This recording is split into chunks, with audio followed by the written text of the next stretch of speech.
Okay, so this video is the example and computation section of chapter 4.5, and here's where I'm going to go over how the technique actually works when you see it.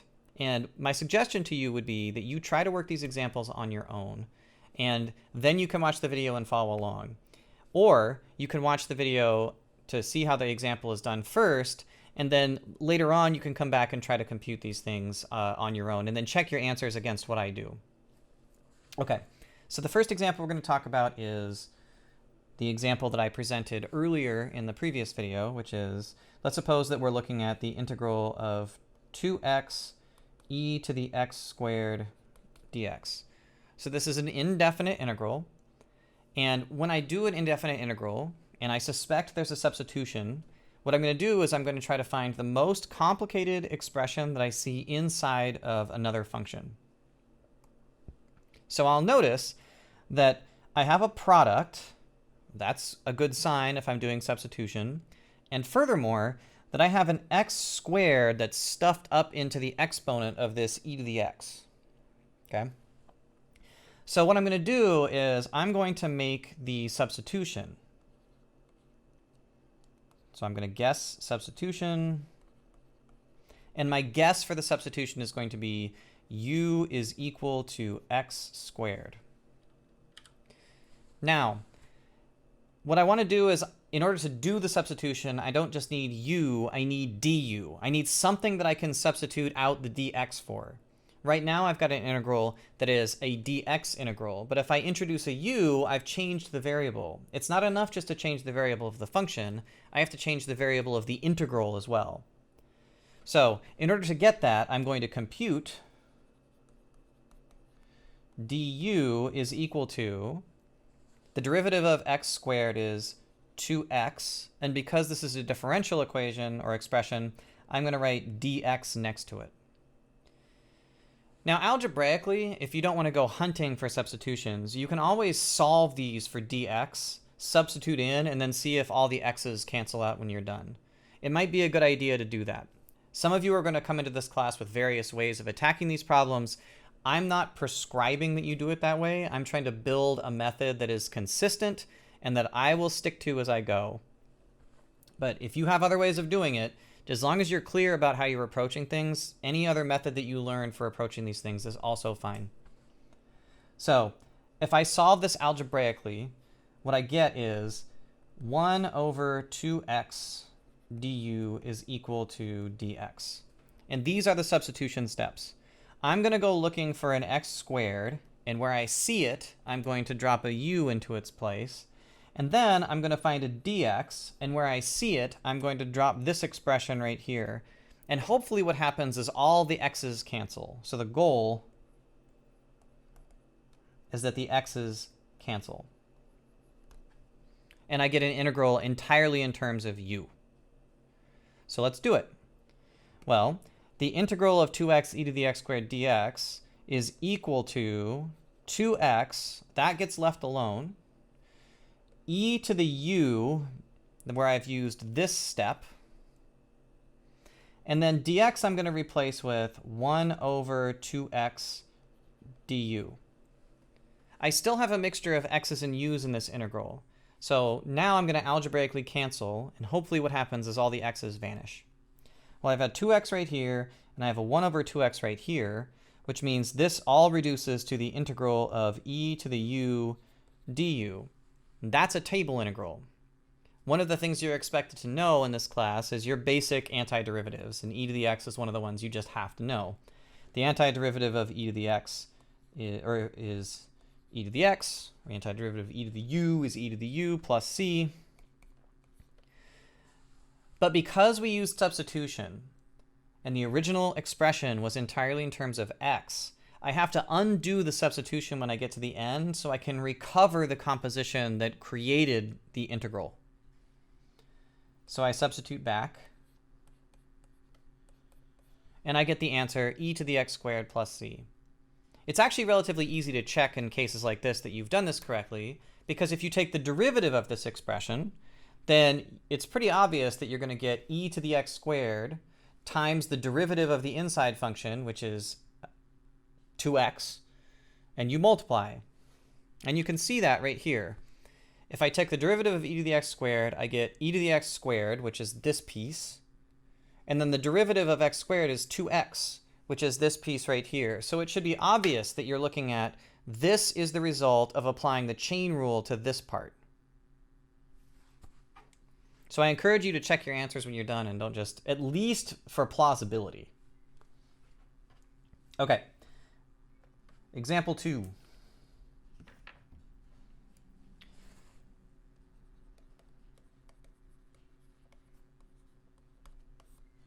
So let's look at the integral of the square root of 2x minus 1 dx. Same exact game as before. I want to find the most complicated expression that I see inside of another function. In this case, I see this 2x plus 1 floating around in here. And so I'm going to let that be my u. So let's let u equal 2x minus 1. I'm going to need du as well. So du is equal to the derivative of 2x minus 1, which is 2 dx. And now I'm prepared to make my substitution after I've isolated the dx. Du over 2 is equal to dx. So I'm going to make this substitution, and I'm going to make this substitution. So this integral transforms into the square root of, well, 2x minus 1, that's a u. And the dx is equal to du over 2. Now, just for the sake of making this integral a little bit cleaner, I'm going to take the 1/2 that's present right there, and I'm going to pull it out in front.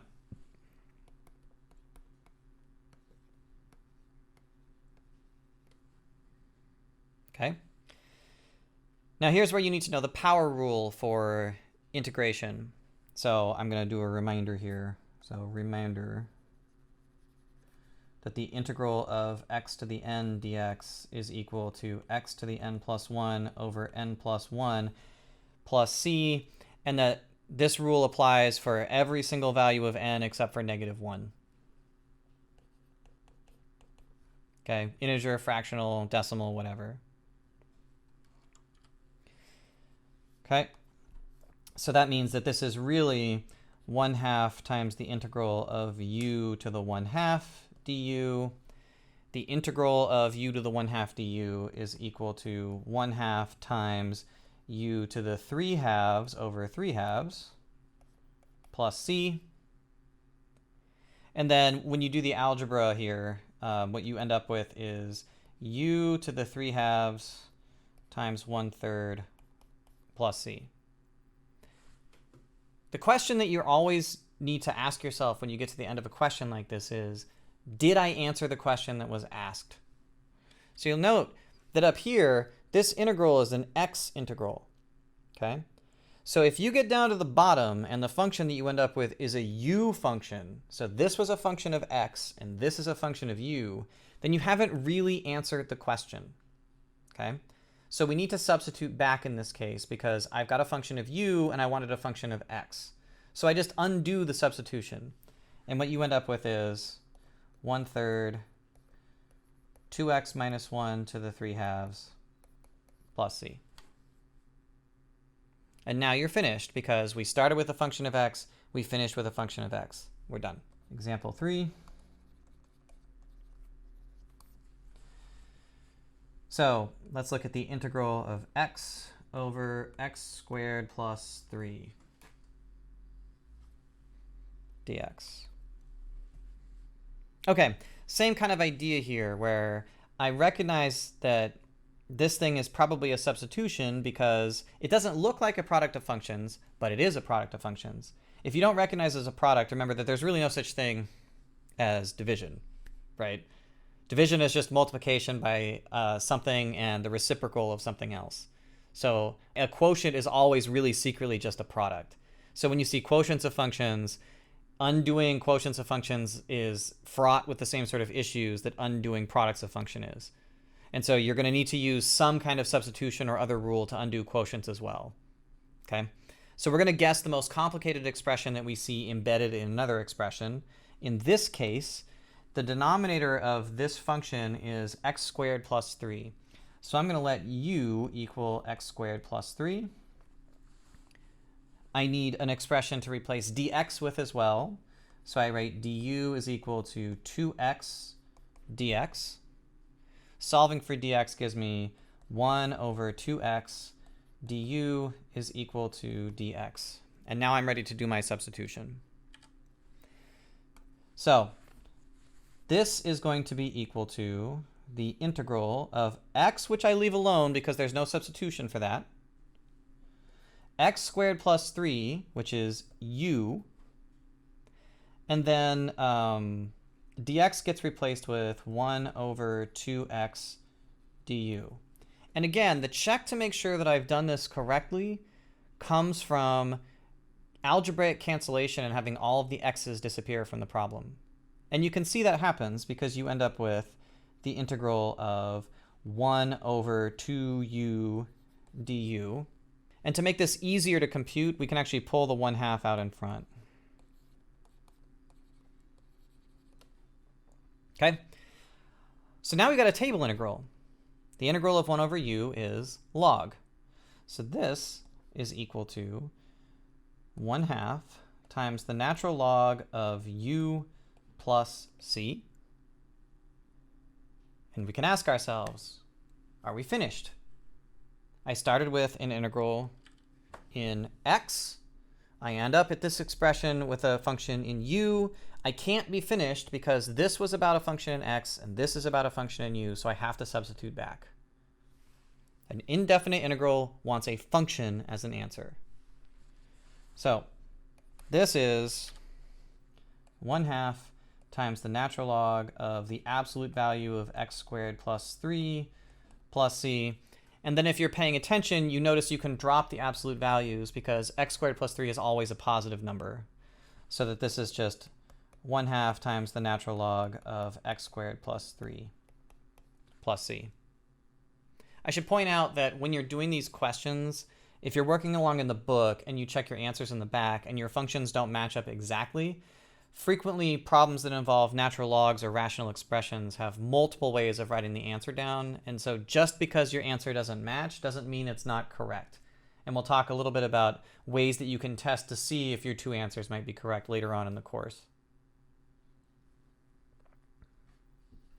Okay, so this covers integration by substitution when we're dealing with indefinite integrals. The next thing we're going to talk about is what happens in the case when you've got a definite integral. And there you've got a couple of choices. I'm going to tell you what my preferred way is to approach those problems. And again, many of you may have come to this already having seen this material.